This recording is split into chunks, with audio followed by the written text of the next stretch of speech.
Hello there, my name is Grayman, and in today's video I'm going to teach you one of the helping verbs. So then the question, how many helping verbs are there in English? Do you know? There are 3 helping verbs in English. Today I'm going to teach you verb to be. Verb to be is one of the 3 helping verbs. So what is a verb to be? Verb to be is one of the important helping verbs. But before that, I have to look at the personal pronouns. The personal pronouns are I, we, you, they, she, he, and it. Okay? That's number 1. Number 2, the helping verbs usually or normally is used with another verb. What is the other verb? The other verb is a main verb. Practically, if I can give you an example now. I usually teach English. I teach English. That's usually. But if I wanted to talk about my situation at the moment, what should I say? I need to use teach. I should say I plus verb to be plus the main verb, which is teach, plus ing. Look at it here. I teach English now. So if I say I teaching English now, is that correct? No, this is not correct. So I have to add I am teaching English now. The main verb is here, teach. If I wanted to add ing, I have to have a helping verb, which is We can look at or the verb to be generally in 2 different ways. At present and in the past. At present, I can say, I am a teacher now. Years ago, I was a teacher. Here, I was a teacher. Okay? You are a teacher now.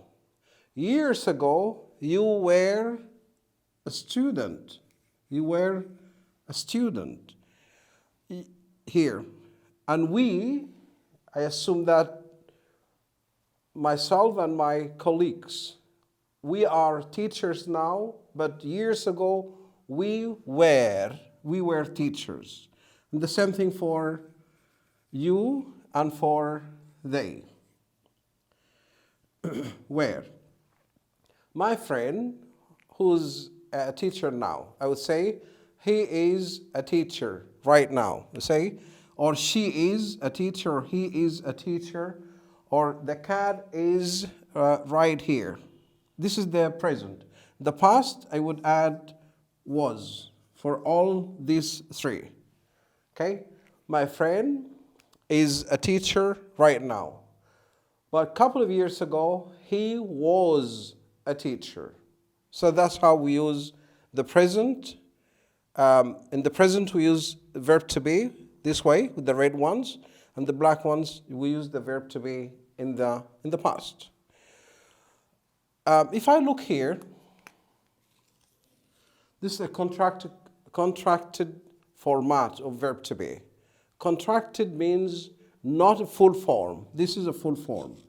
This is a short form or the contracted form.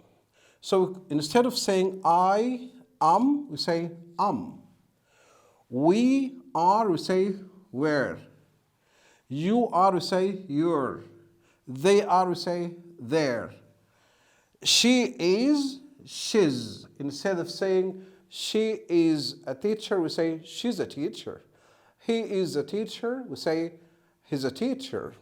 That's why we say his here. Okay?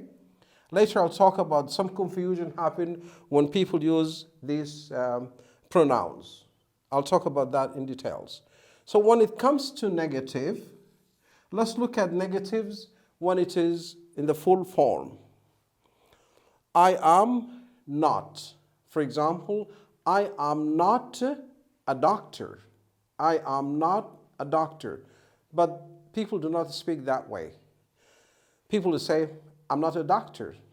I'm not a doctor. Therefore, this is the short form that we created here. We put it here and we add not. So I would say, I'm not a doctor. But when you write, especially when you write formally, you have to write the full format. The full format here, not the contracted format. Okay?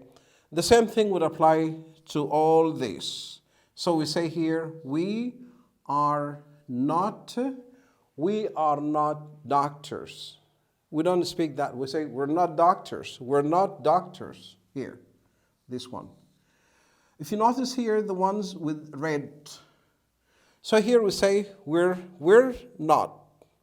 And here we say we aren't. So you could contract it, the negative, in two different ways. The first way is here, we're not, or we aren't. The same thing here, you're not, or you aren't. Either way is fine. And the same thing would be here. If you look at she and he and it, to say he's not, or he isn't, she isn't, it isn't. Okay, that's how to make the contract when it is negative in two different ways, either this way or this way, and either way you choose is fine. That's the end of today's video. I hope you like my video, and till next time, you take care. Thank you.